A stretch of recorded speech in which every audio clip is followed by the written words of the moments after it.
love. We are here with Charmin and Paddington's mini Goldendoodle babies. And this is their very first video. Yes! They are 3 weeks old. And we're going to see them in action today. Hopefully a little bit of action. Yes! This is a litter of 8. We have 5 girls and 3 boys. And this is a kind of a cream peanut butter red litter. So I'm just going to quickly go through everybody. And here at 3 weeks, they're not going to do too much. We're going to be doing a lot of sleeping. So right now, little Reddy is showing you how we crawl. Yes. Say we're doing more than scooting. Week 2, we were doing a lot of scooting. Now we're kind of crawling. Look at you go. Look at you go. Yes. I am going to go through the boys first. There are 3 little boys. And I'm just going to kind of go through them and we'll watch their colors as the weeks progress here. But right now, little red collar is what I call a peanut butter. Yes. And he has a soft cotton wavy coat. Hi, Pumpkin. Yes. And little deja vu here. Red collar reminds me of, if you follow Professor Ambassador, so that's Professor Ramen. Duke is Professor Ramen's dad, and Duke is this litter's granddad. And I am telling you, he has the exact looks of Professor Ramen. Yes. And Professor Ramen was actually a wavy coat. He's kind of curled up over the years, but so this is a soft cotton wavy coat. We have 2 different coat types here. We have a soft cotton wavy, and then we have what we call a fleece curly. The cotton is just like that. Think about a cotton ball, and you're gonna pull it apart. Now kind of touch that texture, that soft fluffiness. That is the texture you're going to get when you have this coat. None of our coats are shedding. And they're all going to be, more along those hypoallergenic lines. However, and there's not going to be a straight coat here at all. But one thing that you want to think about is, do you have anyone in your family that has severe asthma? We have found that the other coat types, or the other coat type, the fleece is a little better with our asthma customers. The fleece is our other type of coat. And that is like a wool. So it's still a soft texture, but it has a little more coarse, a little more grit in there. So a little more, I almost describe it as like a wire type texture in there. It's not, we've had wire textures before with our Labradoodles. It's not that at all. It is very thick, very soft. There's just a little more coarse feeling to it. So think about that. Sheep, wool, it's that type of texture that's in there. Now, we don't have solid fleece because that would be a poodle. We do a mixture. So many of the times I'll talk about a fleece coat. That just means it's primarily fleece, but there's also cotton in there. When we do our temperament testing and I go ahead and give you guys those results, I will describe the coat, letting you know how much fleece, how much cotton is in that individual coat. So next up is our little black collar boy. And he is a red coat, soft cotton wavy. And let me get a better handle on ya. Look at you. He didn't have his eyes open last time for pictures. And there they are. So they're pretty. Yeah. Oh, are you winking? Are you winking at me? Yes. Yes. So let's put him and red collar together. And you can see the difference between that peanut butter, jar of peanut butter. I like to talk in food terms. And then here's the red. So compare that to the rest of the litter here. And we've got some a little lighter and some that are along that dark lines. Orange collar is also another red.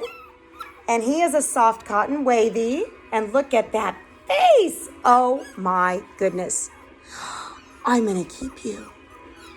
No, I'm just kidding. Phil would kill me. Yeah, he would say, that's it. Enough is enough.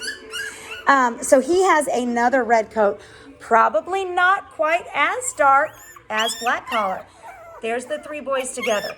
So dark red, red, peanut butter on the boys, and all the boys are the soft cotton wavy coat. Are you pretty or what? So now let's start the girls. We have, let's see if we can kind of put you guys here together. Now you guys can kind of see them all together. The smallest of the litter and the darkest red coat of the girls is going to be light pink collar girl. And can you see this waviness here? Or this, it looks a little kinky. She is most likely going to have a little bit of fleece in here and be a curly coat. And look at her. Yes. Hey, pretty girl. So she is the smallest, and she is a red. And right now we're calling her a curly coat. The other curly coat, we only have 2 curly coats in this entire litter. That does not mean that the wavy coat that we have is like that ragamuffin, loose perm, I forgot to brush my hair kind of look. Their grandma, Mrs. Beasley, had the best, I feel, description of what a nice soft cotton wavy coat is like. So I might need to put a picture of her here so you can see Grandma Mrs. Beasley. Where are you going? You want that mama of yours, don't you? Yes, you do. Oh, do you think that's mama? Come here. Come sit with me. I'm sorry, baby. So the other curly coat is lime green collar girl, and she is a light color. She is kind of a creamy color. There you are. Hi.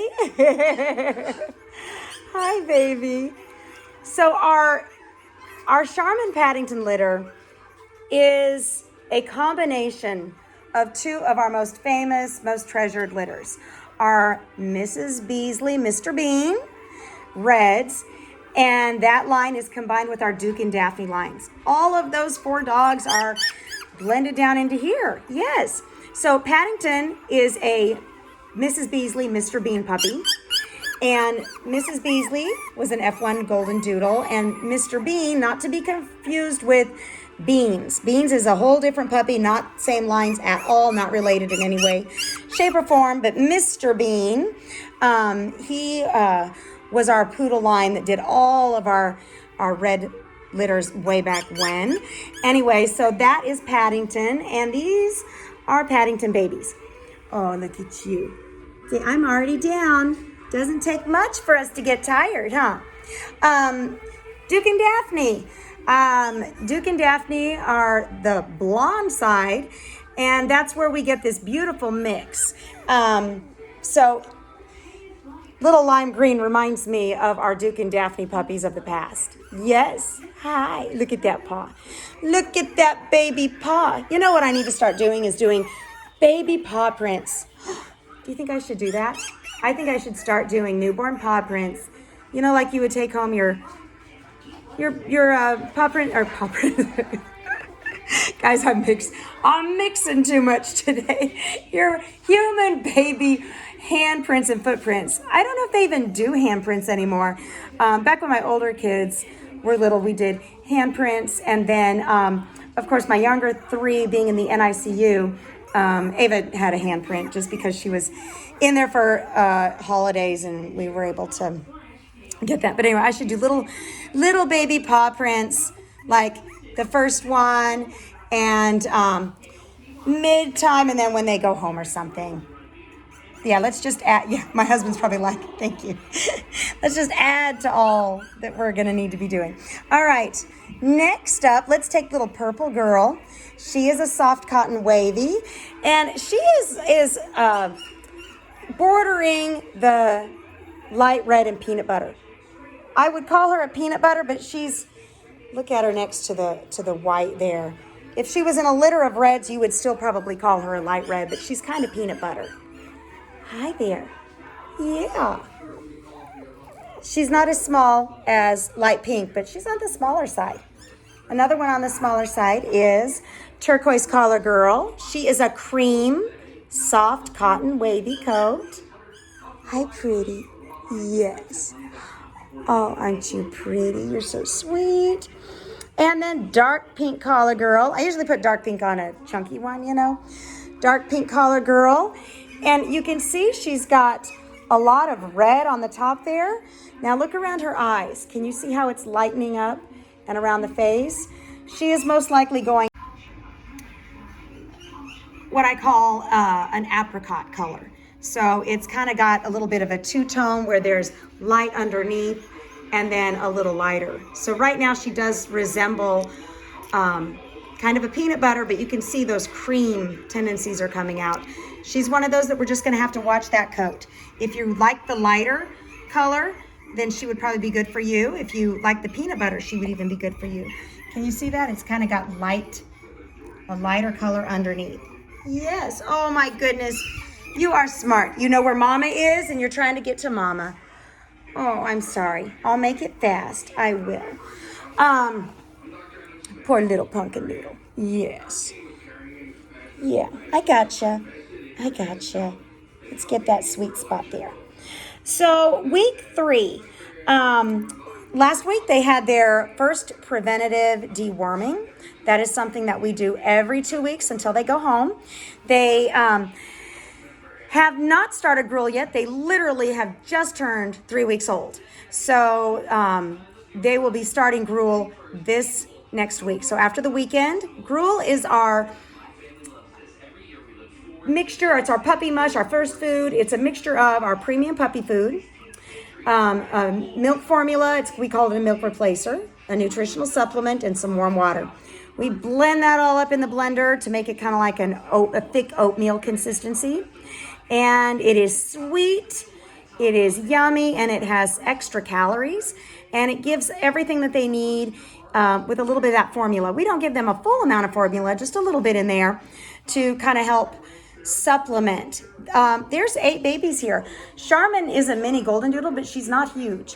And 8 is about her capacity that she can safely nurse a litter. And so it's one of those things where we don't want her to get completely sucked down to where that's going to be a problem for her or that it's uncomfortable for her. We want to make sure that she has all the energy and health that she needs and to be completely comfortable. So what we do around week 3 is we supplement and we start giving the babies a little taste of food and add those calories in there so that they're going to continue to get fat, but that they're not constantly nursing on her and getting her to where she's going to lose all the things that she needs so that she can continue to be the active super baby she is. I will talk real quick about Charmin. Charmin is a Duke and Daphne puppy, and so she and Sammy were sisters, but not in the same litter. Sammy was another one of our F3 moms, and meaning the babies are F3s, not that Charmin and Sammy were F3s. They're F2Bs.